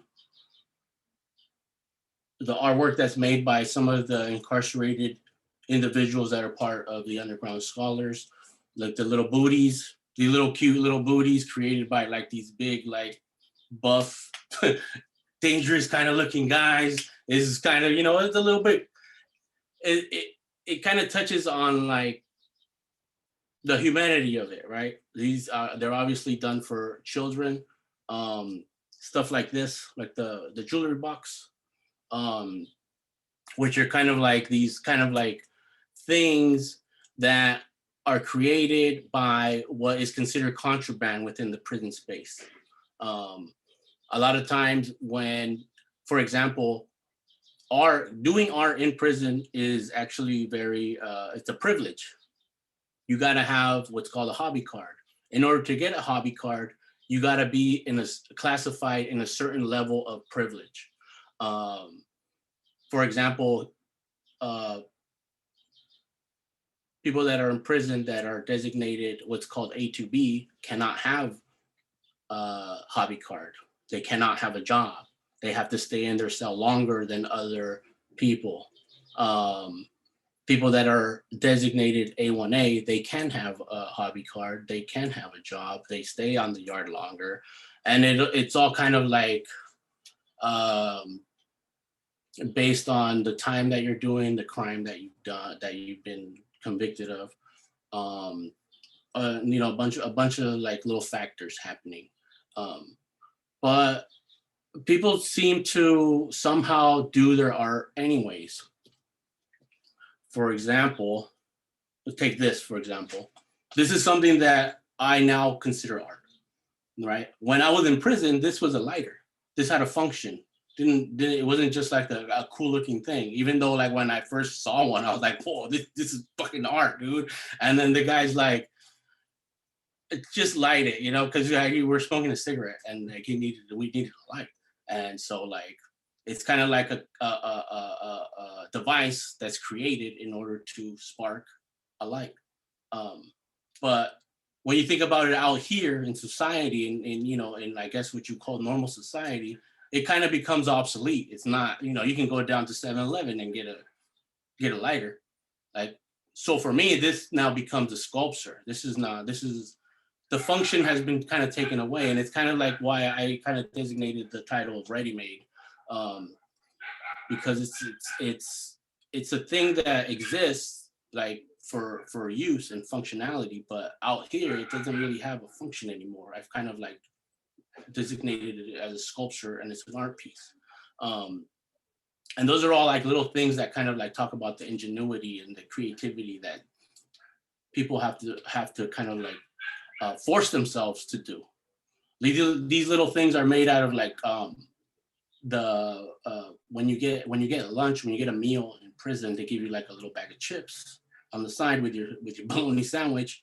And there's people that actually collect these things, fold them up, and each little fold right there is part of like these like little strips that they've cut from the chip bags.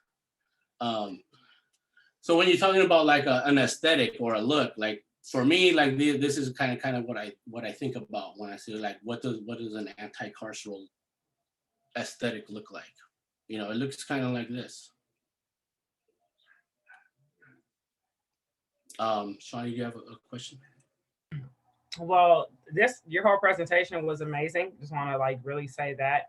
One of the things that it really made me think about, especially when I was looking at the little booties, is the way that these things are commodified, right? So the way that like the idea of being in prison, or like someone will look at this shoe and go, that's so cute. I'm actually going to tell the story of someone who's been in prison. This shoe is going to then become, people are going to want it. It's going to become trendy. We're going to sell it, but none of the funding or money may go back to the people in prison or even acknowledge, right? So many times the art that we give and we do is not even acknowledge where it came from, the story of what it really means. Consider what it means for me as a mother to get these shoes from my incarcerated mate, for my child, would mean so much different than if I saw them at the Louis Vuitton store now being sold because they're now trendy. And so I just wanted to really bring that, because so much of what we see and what we use and what forwards the world that we live in comes on the backs of people who are being enslaved by the carceral state. So just thank you so much for sharing this. And I really wanted to highlight the nature of commodification of our experiences. Yeah, that's something that is also kind of like on my mind when I kind of like make artworks. Is how much money private companies are making off of people that are incarcerated. If we look on just real quick, because you kind of really hit on something that I really kind of like am focused on.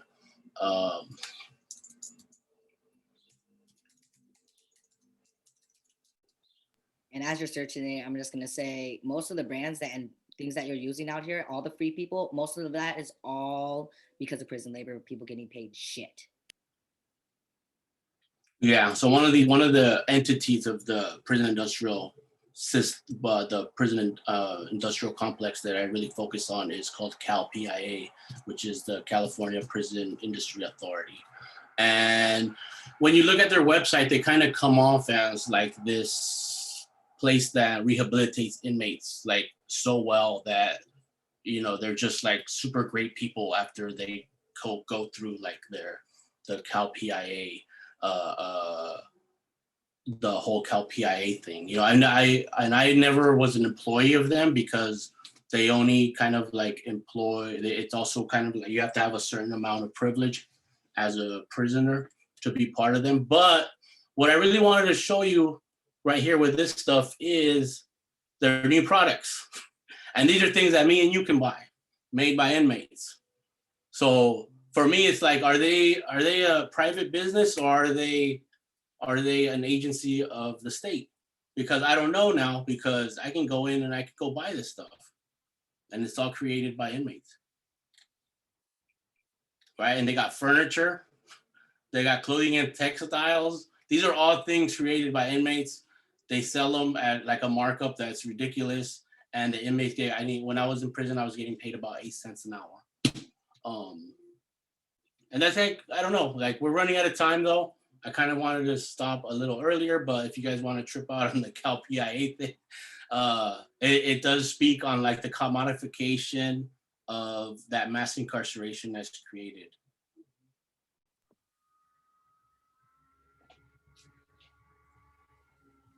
And I kind of want to emphasize on some of us who aren't artists, and we find that we're gifted writers. And I wanted to touch on like the poetry piece. And so, for myself, I wasn't really good drawer, and I really didn't have the patience that it takes to really design the art pieces that you all got to see right there. But I did find my gift for writing. Spoon Jackson, you could look him up right now. Spoon Jackson on Google. You could Google him. He's the one who started a creative writing workshop and New Folsom State Prison. And he taught us all how to write. And we used to do like one-liners, and we'd all come together and we'd write these one-liners. And so I got a poem that I wrote during the 2013 hunger strikes. And I would like to share it. And I dedicate this poem to the Short Corridor Collective. The Short Corridor Collective came together in Pelican Bay, segregated housing units, and they all came together and they saw what the system was doing, pinning us against each other. And they said that we need to quit cannibalizing each other and we need to come together in solidarity. And they put out the agreement to end all hostilities. And that agreement brought all of us together, and it changed the whole entire makeup of programs. So now there's a bunch of programs that are being received that weren't being received before, and also abolished, you know, like I said in the beginning, it abolished the indeterminate segregated housing units where they were spending the rest of their lives in solitary confinement. So this one right here is called Ambitions to Live. I wrote this July 31st of 2013. As I sit here and starve, ready to die, I reflect on my life. Ambitions and goals is something I never used to know. I was lost and blinded in this capitalist world, misunderstood, confused, battered, and abused. I felt so used and alone, wishing I had a happy home. I was a poor kid, teaching myself how to live within these cruel conditions that pushed me to have negative ambitions. I was slipping into darkness, which was the norm, trying anything and everything to beat this brutal storm. A hopeless young man stuck inside this American quicksand they call a dream. My answer to those that ask is I am doing my thing. At this point, I am up in the dope game, trying to maintain and sustain a life. And then I was kidnapped by the meth pipe. This was a wild roller coaster ride, super high, feeling like King Kong. At this time, everything went wrong. I had a ski mask and a gun. I started robbing people, thinking it was fun. Trying to numb the pain I felt inside, I used drugs heavy to hide. I'm lucky I didn't die. Now I'm starving myself, trying to take my own life, so mine and your children don't have to suffer this disgusting caged life. As I sit and rot away, paying my debt to society, is what they say. Rehabilitation is so fake. Instead, a product of my environment is what I became. This is the reality on the streets and penitentiaries. It's the American disease, the capitalist dreams, turning all the marginalized into a commodity, blaming the drug-infested neighborhoods for everything. I'm in New Folsom State Prison this very day, locked away in this overcrowded, disgusting place they call corrections and rehabilitation, faking society out, because that's not what this place is truly about. On a more positive note, I have a newfound hope. I gave up using dope, got very disciplined by true homies who spoke from the heart, became a sureño soldado, and got a new start in life. They make us out to be vicious animals, which isn't right. As I starve and am willing to die, so mine and your children can go to college in their life, but they still make me out to be some savage. Now you know the truth. I got 2 years left, and then I paid my dues. If I make it through alive and don't die, a total of 7 years in this dark hole, building myself up, mind, body, and soul. My ultimate goal is to let every kid know that this isn't the right way to go. Remain strong and learn right from wrong. Keep your head up high and take pride and live a productive life. Dream big until the day you die and keep your ambitions and goals in sight. If I live past this hunger strike, I vow to fight for your human rights until the day that I die.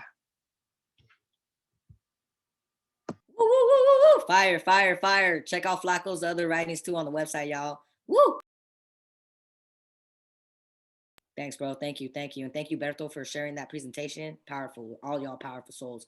And Shani, I also want to just highlight too, before Q&A, Shani is the founder, president of Black USI and also Incarceration to College. And please throw out there, we're going to share some resources. Y'all can throw out the GoFundMe, anything can help to support getting, access to education, because Shani's really going into institutions. We really need that support. Thank y'all. Appreciate y'all.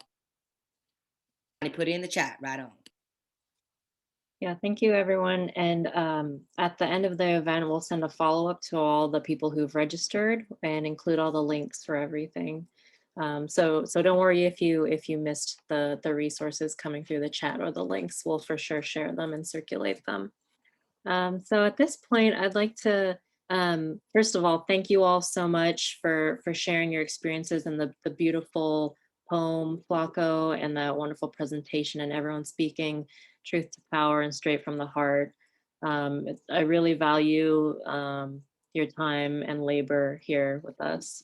So I'm going to open it up for Q&A. And so if folks, I want to invite folks that if they want to unmute themselves to ask the question or pass it through the chat, then I can read it. And maybe while people are thinking about what they might want to ask, I'll start you all with this question. You've all kind of touched about this, working within the system. And I'm thinking back to the subject of the Abolish the University broadsheet that some of y'all worked on with Ashley. And maybe just speaking about your thoughts on transforming the systems that you're working in. And because you've all kind of touched on that before, and what I'm hearing from you all, it's really generative. Throughout this whole year, we've talked a lot about prison abolition through the Visualizing Abolition event, and now we're in Abolition May, and thinking about that process as not a subtractive process, but an additive process, and kind of building and transforming spaces to take place of things that aren't working. So maybe if I can ask you all to share any thoughts you have about your experiences working within the university. Okay. Oh, Shani, you go first. Well, actually, I was gonna say not into. I don't think that I haven't worked within the university. I don't know, like if you mean like as a student. As a student, or through the underground scholars and making the space for your community in a space that didn't account for you. I'm gonna cede this question to either Froggy or Flacco because I know they have like a lot of trailblazing stories.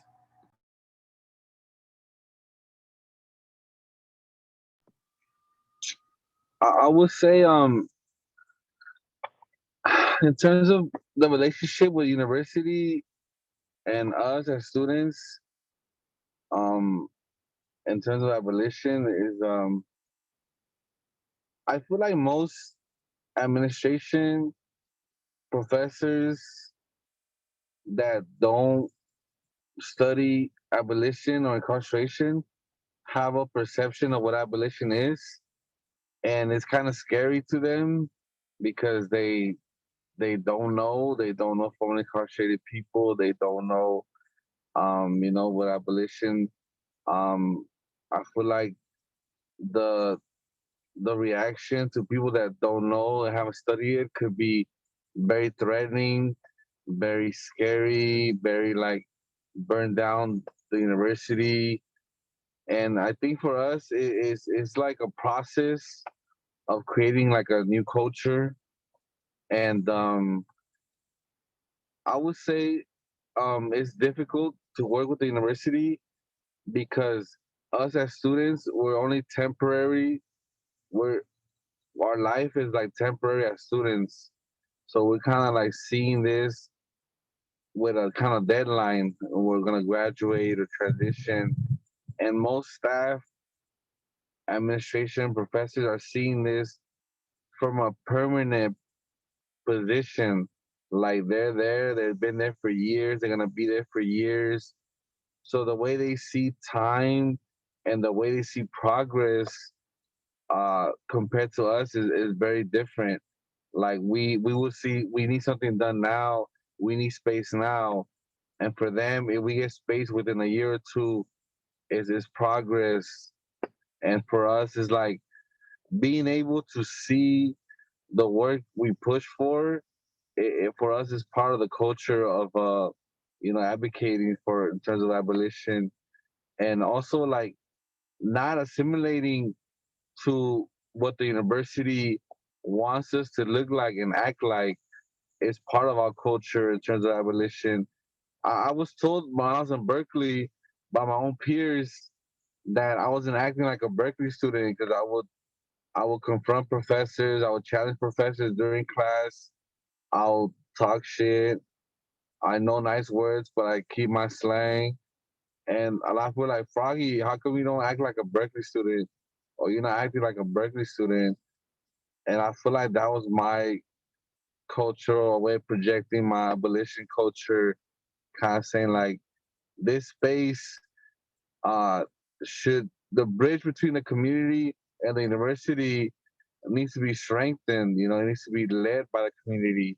And I think that's part of like when we say abolition, I feel like a lot of us are talking about a culture that is led by the community that a lot of times is not respected by the university or is seen as somebody that could come in and you know kind of tokenize.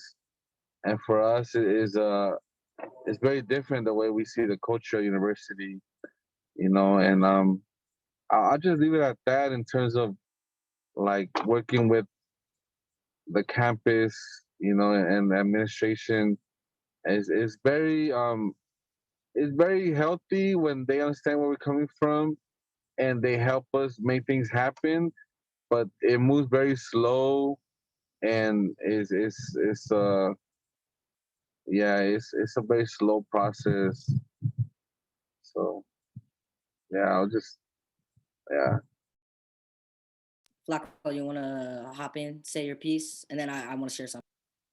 All right. So yeah. So as far as working with the universities, like I've barely been out of prison. I got out in 2015, August 12th. So my 6-year anniversary is coming up. You know. Pretty much. You know, I've been denied employment as in the community college because of my background. I felt like a poster boy used, like, you know, showing my face all around. Look, we got formerly incarcerated students here to get funding and to get, you know, grants for programs that no formerly incarcerated work at, you know what I'm saying? Like, or are employed by. So, you know, it's been a lot. You know, now I'm, you know, here at the university and UCSB and I'm, you know, really advocating and spending a lot of time, you know, trying to develop this underground scholars program. But like, you know, it was emphasized today, I haven't been able to be a student. You know, my family, I got kids, you know, and my wife and I'm constantly working and really going because I know that ain't nobody else going to do this work for us. Ain't nobody else going to stand up for us. You know, if it doesn't get done, you know, by one of us, it just ain't going to get done. And, you know, and to hear Rodrigo emphasize how slow of a process that is, it's by design. You know, we're not here forever. You know what I'm saying? So everything that we're doing today, it's not for us. It's for the next person that's going to come. And if they can drag that process out, they know that, oh, they're going to go somewhere else. It's going to eventually be watered down, and it's not going to be anything. There's not going to be any. So we got to continue to pass that torch, and we got to continue to show up and share our narratives and continue to show up and poke at the institutions in place and say, hey, like, let's get this done today. We don't have any more time to waste. You guys have you've wasted all this time, and look at what the predicament we're in today. Like 2.9 million people incarcerated.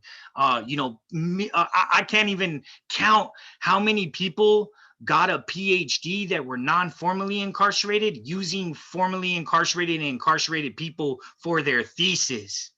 And now they're sitting in positions of power, vice chancellors, deans, you know what I'm saying? And they got their PhD off of interviewing us. Like, you know what I'm saying? Like, so, you know, that's the real, you know, truth of what the hell we have to do to really decolonize this space. And that's what we mean by abolition. We're not coming in here to burn nothing down. We're coming in here to prepare it for the next person that's going to come behind, that nobody else prepared it for us. You know what I'm saying? So we're having to come in and transform these spaces and coming into and doing all this work and sacrificing being students, sacrificing being family, being a husband, being a father to get this work done, because nobody else sacrificed and got it done for us. So we can't stand by no more. If we stand by, we just look like cowards. And that's George Jackson's words right there. So no standing by anymore. We got to come together as one and get it done. And that's what we're here to do. Yo, right on. I was like, go off, Flacco. We always be talking about that too. Like, you feel me? We don't want to be tokenized. We don't want to just be used. We trying to, you feel me? Love it. I'm gonna briefly say, because I know a lot of time, I'm just gonna, and to be honest, I completely really forgot the question, but in like sharing in like the essence in I like we said too, it's not like we want to burn down the institution. What we want to burn down is the ideologies and how the institution exploits us. It once was a public institution, free tuition. Now it's a business. It's a reflective of the capitalistic society. It's just exactly what it was designed to do in the prison industrial complex. Now the university is an extension of that. And not only of it's an extension of that, it is what upholds it, because students go through the university to one day then work for the prison industrial complex, because they're striving for the jobs that uphold the prison industrial complex. So when we're talking about abolition, we're not talking about like, and I know like Froggy, like it means different things for different people. For myself and for a lot of us, it is about reimagining what these spaces mean, what they mean to people, what they mean to us, how we come in these spaces, like Flacco was touching on, we transform in these spaces. It's a mutual constitution. We are creating the culture of not just the university, but impacting the society, how they see us, how they see people who are formerly incarcerated, how they even see prisons. We don't need prisons. What we need is access to resources, to education. I want to uplift Mumia right here, one of the greatest teachers of all time, in saying that access to education is what is needed to set us free for liberation. So when we go into these spaces and we're not getting the access that we are, deserving of, we're just being harmed. It's just reproducing the same shit with a different label on it. So personally, the way I'm viewing it is that we come in these spaces and reimagine what it means to get an education. What does it mean to go to a higher education institution and moving within these spaces? And I really want to emphasize too that we have our voices, we have our narratives. We want to be highlighted and uplift for our value, our expertise, and for actually living these experiences. There's a difference between studying it and living that shit. There is another layer that people, and props, it takes a lot of, self-discipline and willpower to study things. But there's another layer that if you didn't live it, you won't understand it. That's why it's so important for us to have a seat at the table, to be in these spaces, to talk about the impacts, the influences, the importances, the transforming of spaces, the reimagining of education, of society, of transformative justice, healing, all of this. But it's really to imagine something that we can't even yet grasp because we're creating it. But to create it, we really need to take a look at what we're investing our energy, and we need to take ego out. We need to take money out of the situation as being like a driver of why we're doing the intentions of what we're doing, And yeah, just gonna throw that out there. Anyone wants to say anything else? I know there's more questions. Shani, did you want to touch on anything? I just wanted to really say that for whatever, jail and policing is an extension of the 13th Amendment, which says that when people are arrested, they can then again become slaves. We have to acknowledge if abolition, right, is alarming, if that word makes you go, oh goodness, what does that mean? I encourage you to imagine a world where abolition never exists and we continue upon a trajectory of human slavery to support the American economic system. We have to acknowledge that America is a country built up on the plunder and slavery and thievery and rape and destruction of Native peoples on this land and around the world. And we are still supporting ourselves based upon that system. And it is creating a harm that we cannot even reach and even figure out how to reverse at this point, right? It's creating so much harm. And if we can acknowledge that by creating equitable resources, by creating spaces for people to define what is equitable for themselves, by creating those pathways. Now, then we can actually talk about what it looks like to no longer be dependent on slavery. It's abolition, yes, is what that means. But what is more important is that we acknowledge is that slavery is the lifeblood of this country. And we have got to step away from that, or else we will continue to subsidize slavery. And we see that in almost every facet, right? There's a slave level of education, slave level of work, slave level of housing, slave level of healthcare, and then there is a master level. And because we are still living in that space of master and slave, we're still perpetuating those groups. And so that is why, once again, we acknowledge that, and we want to be in these spaces because we really want to make sure that we're being clear about the fact that, hey, we don't support slavery anymore. I don't support enslaving immigrant people because now that's the group of people that's supposed to be enslaved. I don't support enslaving women because now that's the group of people that's supposed to be enslaved. I don't support enslaving trans or non-binary people because now that's the group of people that is no longer humanized. So we have to acknowledge that we are all human beings, and that if you are bold enough to say, well, I would rather stick along with what does not work, and I would rather stick along with the American economic system being slavery, you must acknowledge that you yourself can one day become a slave. And so I just, and not to move out of fear, but to be really clear about the fact that this system does not care. It simply has to feed itself. And so that is why abolition is what we're looking for. But most importantly, we're trying to step away from slavery. We don't want to enslave anyone else. And that's why I was so I really felt, Berto, I really appreciate you acknowledging that Blackness is unifying. There's not a contrast between white supremacy and Blackness. There's no contrast, because one is meant to divide and conquer, and the other is meant to bring all groups of people together and literally allow for Black people to stand up and be the leaders that we have been throughout history. And so I just really appreciate that. But I do want to say that don't be afraid to step away from slavery. If someone says, are you an abolitionist? Maybe just say, I'm just not a slave owner. That's really what it is.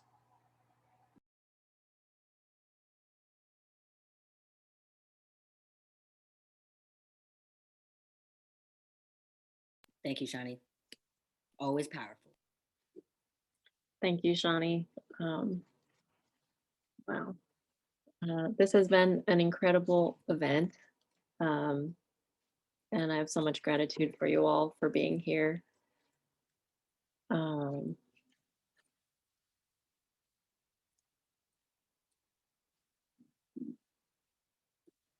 I have a question for Shani. Can you speak to the work and necessity of Black USI? Yes, so Black USI is something that we started just this past year through the pandemic. So we'll have our first real life event on Juneteenth at the lake. And Juneteenth is the acknowledgement of when slaves in this country recognized, I guess I should say, that Abraham Lincoln had signed the Emancipation Proclamation, which was 2 years after it was actually signed. And so Black USI is simply about acknowledging that we see, even in USI, we acknowledge that, hey, 50 to 60% of the population that's being incarcerated is people of color, mostly Black people, but we don't see those demographics, right? We're not 50 to 60% in Black USI. We don't see that demographic represented on the university campus. So what we push and say is that, hey, we want to make space for ourselves. We want to allow other Black people to acknowledge and have space to understand that they are affected by the carceral system. And so Black USI is just starting, but we're coming strong, I would say, and wanting to give space and encourage all of our statewide members to be a part of Black USI, to support the leadership that Black people have always had, So we're, to be honest, it's not new for us to be criminalized or to be shot in our backs by the police while we're trying to simply live our lives or forward change. However, we want to make sure that until we can stop those things, we are supported. And we know that the best people to lead that change are the Black USI students. So that's kind of like what Black USI is. And we encourage all members to be a part of Black USI, but we do uphold and uplift our Black members. I mean, one of the saddest things is that we don't have a member from every campus, right? So it just goes to say that how is it that UC systems pensions can be tied into the prison system, and we still not be willing to at least create, one scholarship fund to make sure that there's a Black previously incarcerated student on our campus. And I will say this vehemently, that it is not because Black people are not prepared. It is not because we cannot manage ourselves on a college campus. It is not because we're not educated enough. It is not because we're not innovative enough. It is not because we're not smart enough. It is not because of any of those things. Black people have continued over and over again to lead the change that we need to see in the world. And we are demanding to be respected and supported by the university. Yes, thanks, Shani. Can you also just briefly share about the ambassador program, community college level to the UC? Yes, and so we also will have Black USI ambassadors. We are trying to have at least one Black USI ambassador on all of the major community college campuses. This is huge for me, working with youth that are incarcerated, because I can tell them, if you come out and go to community college, we can hire you as a Black ambassador. You're talking about youth that are coming out that have spent 3 to 4 of their lives before they turn 18 years old, already incarcerated, right? So to be able to offer people a position of power and respect, and allow them to learn and gain the very necessary skills that they need to lead and then be, right into the UC system. I also want to shout out Aaron Harvey, who's not on this call, who is actually knocking down doors in the admissions office at UC Berkeley. Thank you, Shani. Tap in, y'all. Please share too. Please share that out there. Thank you, thank you, thank you. So important. Thank you all. I'm gonna just ask the underground scholars if they would like to share any last thoughts before we start closing our event for the night. Thank you all. I'm so happy we went over. This has been such an amazing discussion and conversation. But yeah, any closing thoughts from the scholars? I just want to briefly thank everyone for being here, and thank you, Luis and everyone at Sesnon, and Shelby too. I'm not sure if she's still here, but and the Institute of Arts and Sciences. Thank you for being in community with us, and giving us a platform to share with all y'all and tell y'all about us and ways you can get involved. And please go back to your communities and spaces, talk about underground, advocate for us on our campuses, really be in community with us when we need that support, and just continue to just show humanity to people who are affected by the carceral state, the carceral system, and really advocate for solidarity and building community amongst all of us. And I want to thank everyone here too, underground scholars. Shout out, much love, y'all. I love all y'all. And then getting involved, reach out to us. They're gonna send an email out after to everyone who attended with all our resources. So tap in with us. Thank you.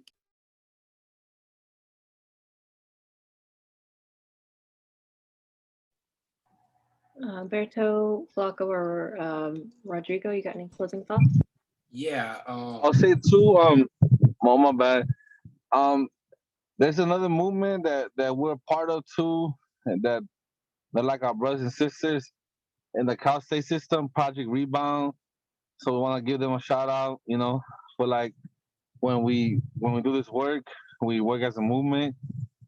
So yeah, and also just thank you everybody for being here, connect with us, and we're open to having like one-on-one conversations too, and checking in with people. So I appreciate the support, and hopefully we hear from people soon. Thank you. Alberto, you want to go? Yeah, I just wanted to thank everyone for tuning in, and I'm gonna put up the website one more time. I really would like to encourage you all to check out Flacco's writings, MJ's writings. The writings I think are very powerful. They go along with the visuals in a very kind of like a very like we're getting our shit like down like to a point where like it's a look. It's like I was trying to explain earlier about an aesthetic. What does it look like? Read. If you want to see what it looks like, read it. I know that doesn't make like sense, but check it out. I just want to thank everyone. Super grateful for everyone that, and thank you to the Simpson Gallery for supporting us and putting this on. And my final thoughts is, we need to get in the business of building each other up instead of what we currently are going through and experiencing, where they are breaking people down for profit. And so once we get there, that's what abolition will look like. For sure. I want to say thank you to everyone for listening. Thank you for being here. Thank you for giving us a space, and all the work that's done by my colleagues, those that are on the panel with me and those that are just listening or not here today. And I just want to, final thoughts, just say that it is not a scary future without prisons. It's not a scary future without slavery. And we have the capacity to live in a space where we are not profiting off of human beings and we are not tearing each other down. And it only gets better. I can tell you, as someone who has been in the shoes of someone who has torn other people down, right? Like someone myself who has done harm to other people, that my life has only gotten better with the less harm that I have done. And as a society, we can take that on and we can extrapolate that. So I just look forward to seeing that work and seeing everyone take that into their lives. Thank you. Yo, thank you, Shani. And my bad. I just want to briefly say too, the people who are in there from UCSC, admins, or y'all, everyone that's in those spaces, please advocate for getting institutional support. Shout out to our program coordinators that are here, our underground scholar members, our staff. Please get out there if you can. Advocate for us. We really need that support in sustaining the chapter there at UC Santa Cruz. We're brand new, and thank you all for tapping in and share about us. And thank you. And thank you, Luis. Thank you all. And I want to make an announcement that this Sunday, Shani, MJ, and Rodrigo will be interviewed on K-Squid 90.7 at 7:30. So I'll send an announcement about that. And the last is, I'll share the slide. This has got the social media accounts for all the chapters, all the underground scholars chapters across the UCs. Please get involved. And look out in your emails for a follow-up with all the links to the resources and ways you can get connected. Thank you all so much for your time with us, and thank you to the underground scholars who are here, who are not able to be here with us, who are on the inside, and everyone whose work has gone into the struggle. Thank you all again. And thank y'all as well.